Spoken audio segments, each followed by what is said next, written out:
Statistics chapter number 4 time series. आज हम काम करेंगे सेकंड मेथड जो एक्सरसाइज 4.2 में यूज करनी है। Second method least square method. Least square method या फिर आप बोल सकते हो लीनियर इक्वेशन। लीनियर इक्वेशन की formula y cap is equal to a plus b t। t time के लिए है और a b दोनों कांस्टेंट वैल्यू है, जिसमें b काम करने के लिए n into sigma t by minus sigma t into sigma y upon n into sigma t square minus sigma t whole square a is equal to y bar minus b into t bar। इस formula को समझने के लिए हमें exercise 4.2 question number 1 समझना है। Important question है। अगर आपने 4.2 में क्वेश्चन नंबर 1 समझ लिया तो आप पूरी एक्सरसाइज 4.2 का आउट कर सकते हो। चलो 4.2 question number 1। Fit a linear equation to find trend। linear equation यानी कि इक्वेशन आपको क्रिएट करना है to find trend यानी कि फ्यूचर एस्टिमेट के लिए and hence estimate the death rate for the year 2017। year and death rate available है। year को हमें मिनिमाइज करना होगा, एज्यूम कर लो year को, first year, second year, third year, और डेथ रेट जो है ऐसे ही लिख लेते हैं। तो जो यहाँ मैंने क्वेश्चन लिखा हुआ है we will take t is equal to 1 2 3 4 up to 7 respectively for the given years, first year, second year, third year, fourth year, fifth year, sixth year, seventh year। तो यहाँ क्वेश्चन में ईयर और death rate लिख लिया, death rate को भाई assume कर लिया, और टाइमिंग के लिए first, second, third, fourth, 5, 6 and 7।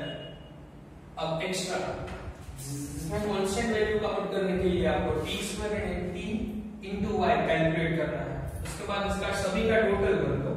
अगर आप टोटल करोगे तो y का total sigma y, sigma t, sigma t square, sigma t y। चलो t स्क्वायर 1 का स्क्वायर 1, 2 का स्क्वायर 4, 3 का स्क्वायर 9, 16, 25, 36 एंड 14। अब मल्टीप्लाई कर देते हैं t into y। 7.6 into 1 7.6, 6.9 into 2 13.8, 7.1 into 3 21.3, 7.3 into 4 29.2, 7.2 into 5 36। चलो 6.9 into 6, अब कैलकुलेटर में करना पड़ेगा कैलकुलेशन। चलो 6.9 into 6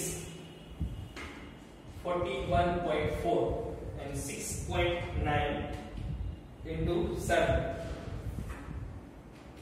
6.9 into 7 48.3। अब सभी का टोटल कर लो।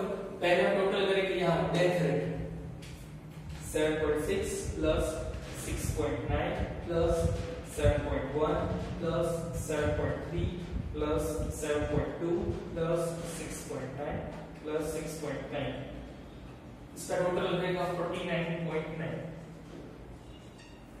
इसका टोटल कर लो 1 plus 2 3, 3 plus 3 6, 6 plus 4 10 plus 5 15 plus 5 21 plus 7 28, sigma t is equal to 20। इसका टोटल कर लो 1 plus 4 5, 5 plus 9 40, 14 plus 16 30, 30 plus 25 55, 55 plus 36 plus 49।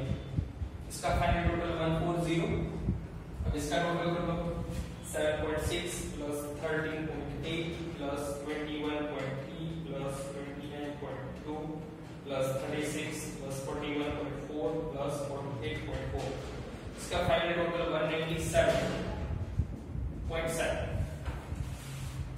ये टेबल कैलकुलेट हो जाने के बाद हमें ये इक्वेशन सोल्व करना है। इक्वेशन सोल्व करने के लिए 5 steps. Step number 1, step number 1 सबसे पहले y bar is equal to sigma y upon n। Sigma y 49.9 upon n is equal to 7।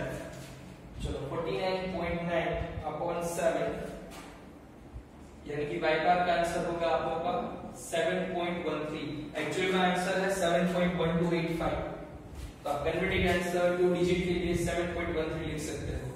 उसके बाद स्टेप 2 के लिए t bar is equal to sigma t upon n। चलो sigma t के लिए 28 upon 7,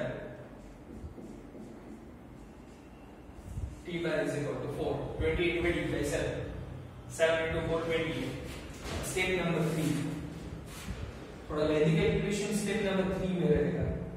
step 3 में b is equal to n into sigma t by minus sigma t into sigma y upon 10 into sigma t square minus sigma t whole square. This formula value लिख लो, n is equal to कितना available है question में 7, sigma t by 197.7 minus sigma t का मतलब 28, sigma y 49.9, इनकी जगह पे 7, sigma t square 140 minus 28 square, तो 7 into 197.7 1383.9 minus 28 into 49.9 1397.2 140 into 7 980 minus 28 square 784। चलो 1383.9 minus 1397.2, यहाँ डिफरेंस लोगों तो डिफरेंस लगेगा -13.3, 980 minus 784 196। चलो डिवाइड करो तो आपको b का आंसर मिल जाएगा 13.3 डिवाइडेड बाय 196 माइनस 0.0678 अगर आपको कैलकुलेशन में ये आंसर मिले तो कन्वर्टेड आंसर पॉइंट के बाद 2 डिजिट लिखना है, इसका मतलब 0.07। स्टेप 3 के बाद step 4, a is equal to y bar minus b into t bar। चलो y बार हमने ले लिया है, y बार 7.13 माइनस b का आंसर -0.07, t बार का आंसर 4। तो 7.13 माइनस माइनस प्लस 0.07 into 4 0.28। चलो a is equal to 0.28 plus 7.13 7.41।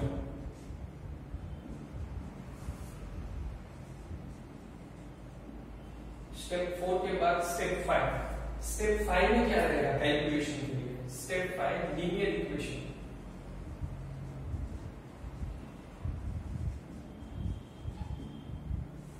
Linear equation y cap is equal to a plus bt, a is equal to 7.41, b की जगह पे आप -0.07 लिख सकते हो और t की जगह पे 10 है तो TSA। ये हो गया हमारा लीनियर इक्वेशन, जो उसमें बोला गया था fit linear equation to find trend. तो लीनियर इक्वेशन कर दिया, अब हमें एक्स्ट्रा कैलकुलेशन करना है, hence estimate the date for the year. Step number 6।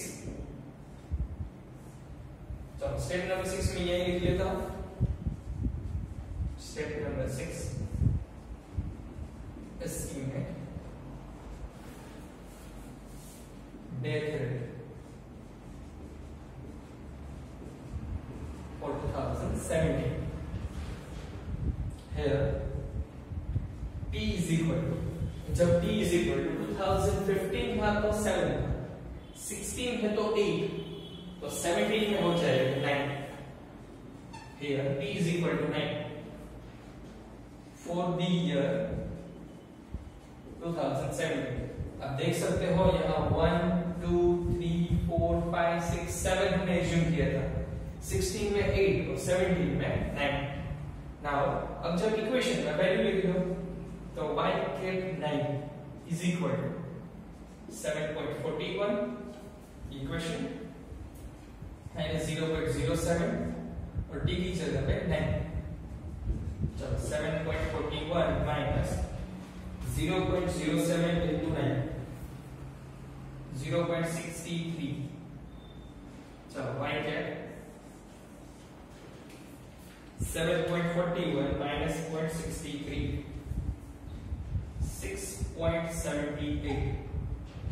6.78।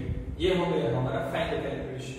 ये है डेथ रेट किस साल के लिए 2007 के लिए 17 के लिए एस्टिमेटेड डेथ रेट। इसी तरह आपको कैलकुलेशन काउंट करना है।